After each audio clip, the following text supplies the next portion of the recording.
Qayyoo osoo sanyii ishee nuuf hambisuudhaa baatee akka Sodoom hin taane Gomoraas hin fakkaanna ture. Macaafa Isaayyaas raajicha boqonnaa 1:9.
Shakina ya namoota isheen teenya mirga goofta.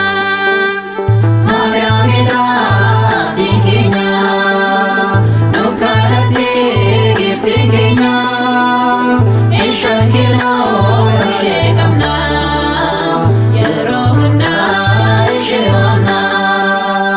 Nunnufitu ati goofta.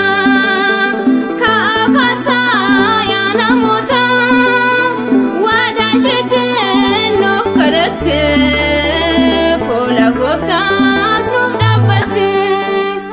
Mariyaamidha diinkeenya nuuf kadhattee geefte keenya hin shakkinu ishee qabna yeroo hundaa ishee waamna.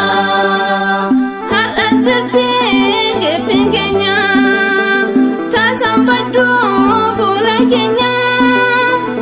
Shakina ya namoota isheen teenya.